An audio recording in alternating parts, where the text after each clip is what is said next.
Okay, Mr. Ambassador, ladies and gentlemen, bästa vänner, hyvät ystävät, välkomna officiellt till Hanatinget 2022 och försvarssamarbete mellan Finland och Sverige i en ny tid, en ny era. Lämpimästi tervetuloa tämän vuoden Hana-käräjille. Nämä ovat sellaiset käräjät, jossa kukaan ei ole syytettyjen penkillä, vaan kaikki ovat vapautettujen penkillä. When we welcome to Hanatinget, an exact translation of tinget would be court. That sounds a little bit unfriendly. But this is all about unfriendly. We are all friends. Ibland kan det hända ganska mycket på väldigt kort tid, som till exempel ett år. På Hanatinget 2021, det var den 30 november, levde vi i stämningar där fortsatt oro för coronan, mutationen. Last year, the 30th of November 2022, we were discussing the Black Swan, and only weeks after the Russian rhetoric started getting tougher and they were starting to limit Finland's and Sweden's room for maneuver, we heard a scary mixture of propaganda, imperialism, etc., that we now know would become an aggression towards Ukraine on the 24th of February, an indication of how Russia attacked a peaceful neighbor, Ukraine.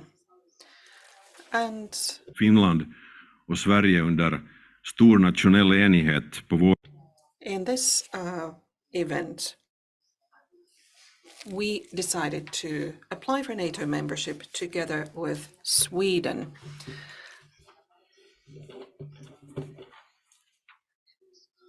And 94%, 188 MPs voted for the NATO membership application, and as we know, 28 out of 30 member states, allies, have ratified our membership application.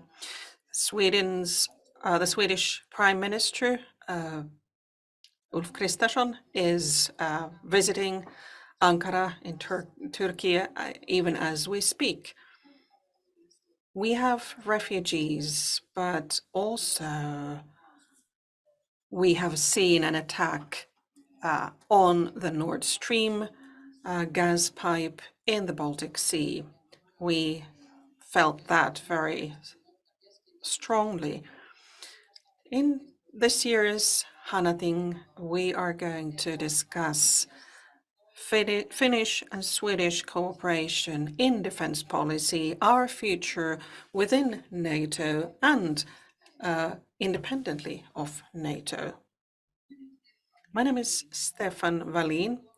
I've been a Minister for Defense and a Minister for Nordic Cooperation in Finland formerly.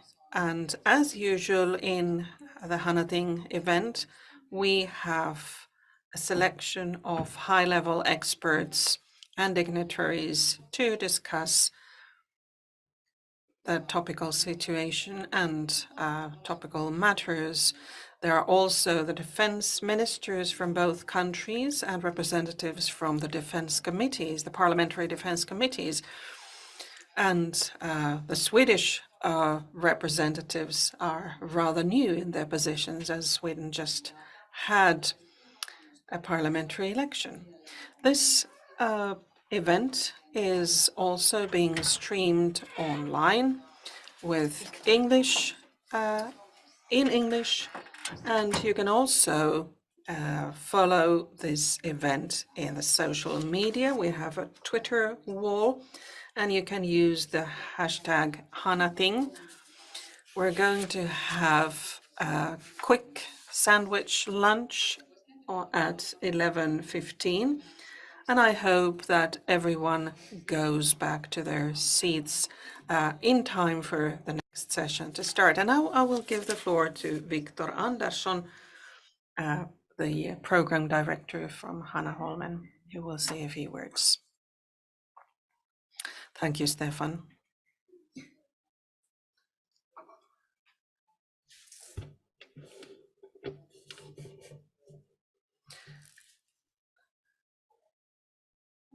Your Excellencies, dear representatives of the Defense Committees, welcome to the Hanating event to discuss Finnish-Swedish defense cooperation in a new era. It is a new era that has started, and I have actually taken a look at the Hanaholmen archives, where we have had program since the institution of this venue in 1975. The first defense political event was organized in 1977, more than 45 years ago. The title at the time was Finland and Sweden, neutrality in two countries. There were representatives from both countries, and the Finnish report said that the three sectors of Finnish foreign policy are extremely important, both in historical and development terms. And the relationship with the Soviet Union is also important, as well as extensive cooperation with the other Nordic countries and economic relationships with Western market economies. After this seminar, the Swedish newspaper Dagens Nyheter reported that just like the Nordic nature, the defense policy is a mystical thing, but defense policy is not giving rise to enthusiasm, but fear. No wonder that the Swedish politicians do not want to invest in our defense and non-alliance. And this theme was discussed both by researchers and by an analysis of media coverage. Cooperation between the countries was not discussed. Instead, the discussion focused on migration from Finland to Sweden. This sounds very strange today.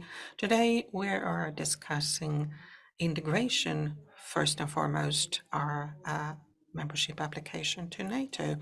Finland and Sweden are closer to one another than ever before since 1809. And we are happy that here in Hanasaari, we are able to mutually enforce each other and face challenges in society and act together in a changing geopolitical environment.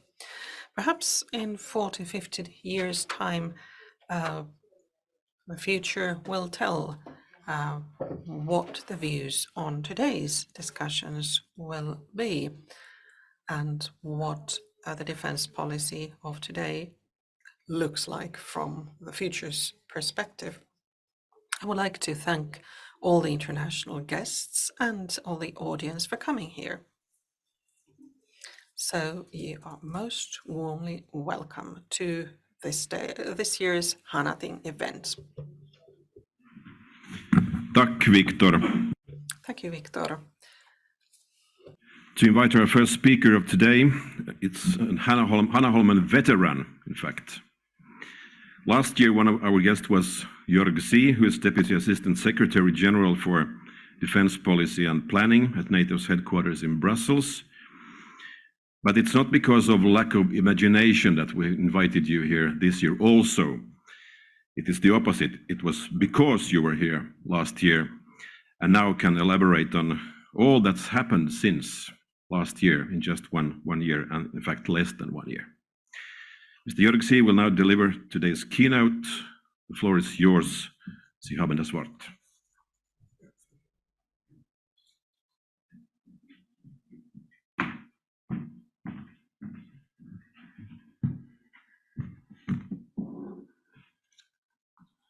I would like to start with just saying good morning to everybody, to everyone, without getting in any mistakes of, let's say, miscalculation and doing mistakes in the first sentence on addressing the wrong people. My second point on tradition, well, or veteran, I don't know.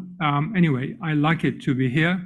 Second, in my country, we have a tradition to say once you have done things for a third time, then you have a tradition. So I think there's still a way to go. Really, thank you for the kind invitation to speak to you, and I'm really delighted to be here again. And as you said already at the beginning, much has happened since that time. And I must confess, giving, let's say, the atmosphere, the peace and harmony here at Hanaholmen, you can really feel it. It really stands in a stark contrast to the wider security developments outside that. Getting into the substance really now. Unfortunately, I think we can say the unsettling situation that we had witnessed in November last year has further deteriorated significantly. Everybody knows that. Sadly, war really has returned to the European continent. Russia's continuing aggression against Ukraine has fundamentally altered security in the Euro-Atlantic area and beyond.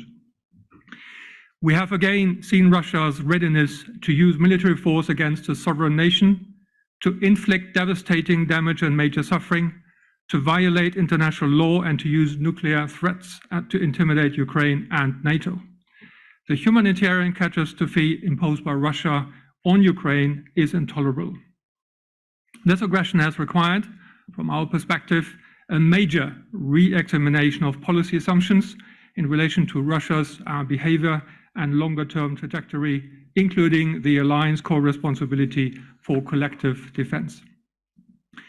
Last year, I emphasized why Finland and Sweden are indispensable partners to the alliance and key to the Baltic region's security architecture. As close NATO partners who have made valuable contributions together with the alliance for many, many years. During the last decade, we have both deepened and widened that cooperation. And we in NATO have always considered Finland and Sweden like-minded, you know this word, when it comes to our principles and values of democracy, individual liberty, and the rule of law. The decision to join, to apply for membership from Finland and Sweden was clearly, the 18th of May was a historic day. We will never forget that, definitely. This demonstrated the continued importance of the NATO's open door policy, and I talked about that last year, which provides a path to membership for any European state in a position to sign up to the principles of the Washington Treaty and to contribute to the security of the Euro-Atlantic area. Just to recap a bit, on 4th of July, you completed accession talks with NATO, and the following day, you signed the accession protocols, becoming invitees. As of now, as the previous minister had said, 28 of 30 allies have ratified the protocols, and we will hopefully soon see you as members of the alliance. Some said already a unique tempo, and I think that's true. I would like to use this opportunity to set the scene for this conference by focusing actually on two sets of questions. First, what has NATO done lately in response to the full-scale Russian invasion of Ukraine? And second, what are the security and defense implications of Finnish and Swedish membership for us and for you? Starting with the first one. 1 month after Russia's large-scale invasion of Ukraine, allies convened for Brussels extraordinary summit, and actually I stopped counting summits and defense ministers and foreign ministers meetings on that, and agreed to significantly strengthen NATO's longer-term deterrence and defense posture, and to develop further the full range of ready forces and capabilities to maintain credible deterrence and effective defense. With an added urgency to previous concerns about Russia's intentions, allies agreed to establish additional multinational battle groups in Bulgaria, Hungary, Romania, and Slovakia. These supplemented the 4 multinational battle groups that had already formed in Estonia, Latvia, Lithuania, and Poland. Allies agreed to enhance exercises further with an increased focus on collective defense. Allies also agreed to enhance the resilience of allied societies and infrastructure to counter Russia's malign influence, enhance cyber capabilities and defenses, and further strengthen their preparedness and defense capability against chemical, biological, radiological, and nuclear threats. At the Madrid summit in summer this year, NATO heads of state and governments endorsed by a new strategic concept with 3 core tasks still of deterrence and defense, crisis prevention and management, and cooperative security, and agreed to a new baseline for our deterrence and defense posture.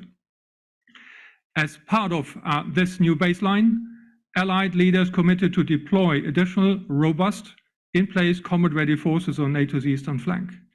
This as a persistent presence to be scaled up from existing battle groups to brigade-size units where and when required.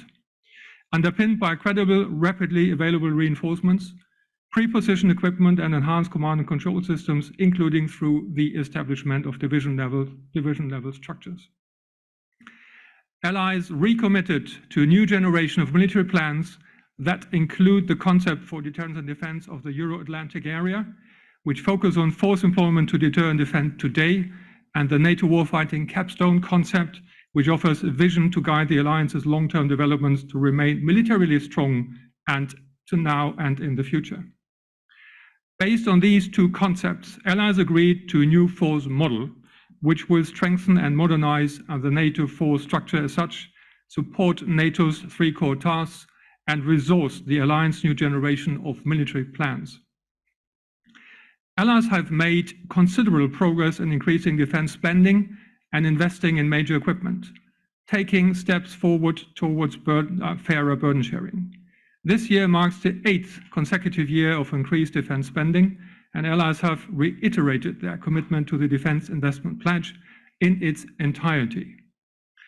Allies confirmed that the strategic nuclear forces of the alliance are the supreme guarantee of the security of the alliance, and underscored the importance of ongoing work to ensure the credibility, effectiveness, safety, and security of the nuclear deterrent mission. NATO has done a lot lately. I could go into the next level of detail, but I would rather emphasize the bigger picture here. First, all 30 NATO members stand together in unity and solidarity and reaffirm the enduring transatlantic bond between our nations. We are safeguarding the freedom and security of all members. Second, NATO is a defensive alliance and poses no threat to any country, but our commitment to the Washington Treaty, including Article 5, is ironclad. Third, we are investing in resilience, which is the first line of deterrence and defense, and we are also bolstering NATO's readiness, responsiveness, and reinforcement. In short, allies are significantly strengthening the deterrence and defense of the alliance as the backbone of their Article 5 commitment to defend and shield every inch of NATO territory. Clearly, we are constantly adapting to rapid changing security reality, and NATO's new strategic concept does exactly that. It states that the Euro-Atlantic area is not at peace. This is a fundamental shift from the previous strategic concept published in 2010. The NATO 2022 strategic concept emphasizes that Russia is the most significant and direct threat to Allied security and to peace and stability in the Euro-Atlantic area. It also states that terrorism in all its forms and manifestations is the most direct asymmetric threat to security of the alliance citizens and to international peace and prosperity. The 2022 strategic concept is the alliance vision and set out our purpose, principle, and core tasks. Every single member of the alliance has agreed to every single word in that document.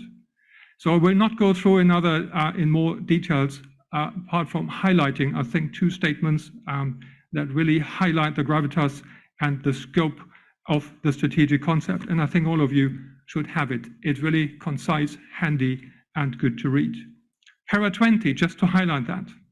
While NATO is a defensive alliance, no one should doubt or strengthen resolve to defend every inch of Allied territory, preserve the sovereignty and territorial integrity of allies, and prevail against any aggressor. And Para 26, we will pursue a more robust, integrated, and coherent approach to building national and alliance-wide resilience against military and non-military threats and challenges to our security as a national responsibility and a collective commitment rooted in Article 3 of the North Atlantic Treaty.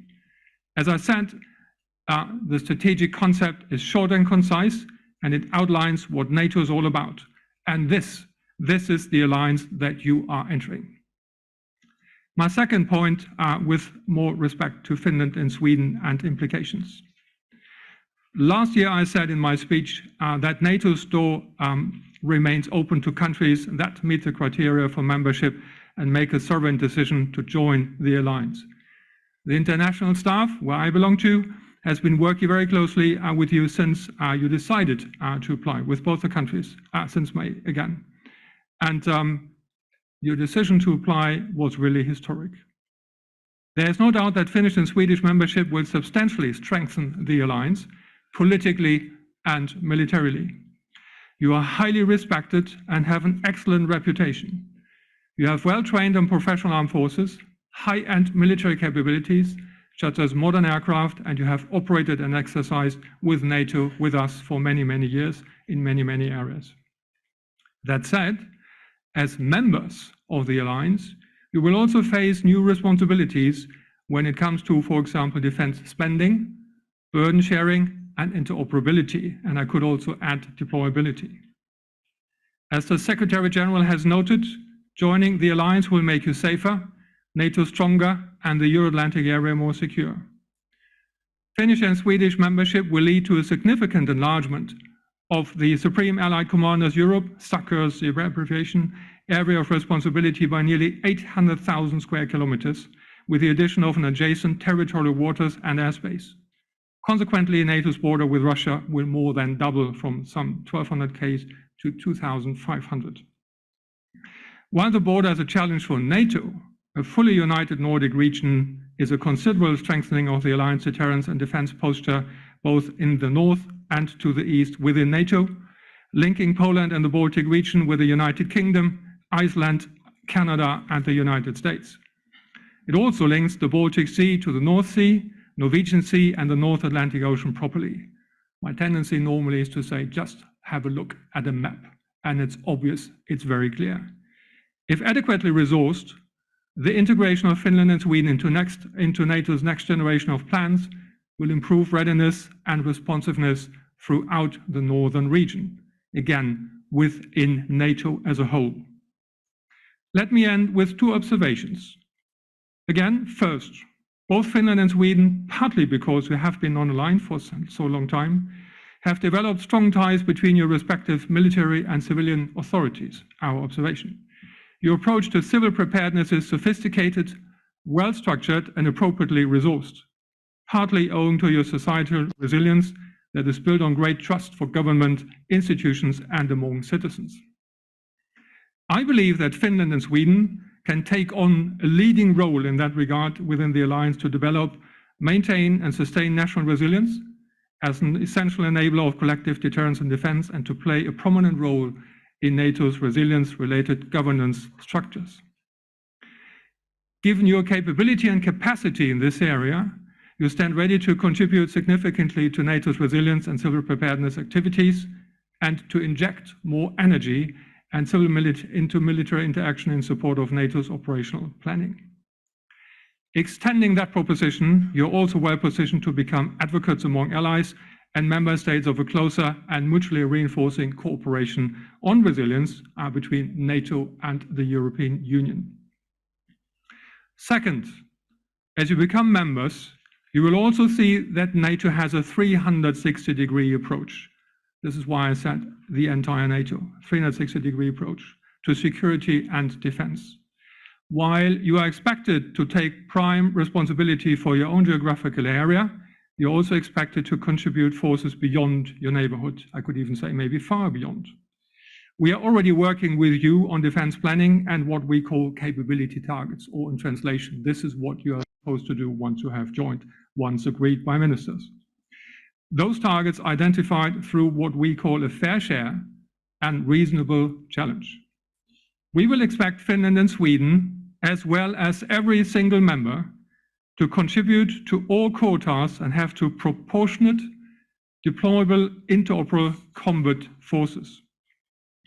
This might require a change in Finnish and maybe Swedish mindset, as you have moved from non-aligned national defense to collective deterrence and defense organization looking in a 360-degree approach. Finally, let me conclude by saying that you, Finland and Sweden, are a perfect match for our alliance, and you will help us a lot. And I look really very much to working with you in the future. And not only to be here today, I have also practical talks with, in this case today, it's Finland with representatives from the MOD to get this on, because what we are working on is to facilitate a smooth and very quick integration once the political decision has been made. Thank you very much for giving me some time this morning. Thank you very much also for your hospitality and the good talks I had already the privilege yesterday to have with a lot of people from the parliament, from the different parliaments, from defense committees, with researchers, authors. I could never write a book, and just great to have that kind of dialogue. I really very much enjoy that. Thank you very much.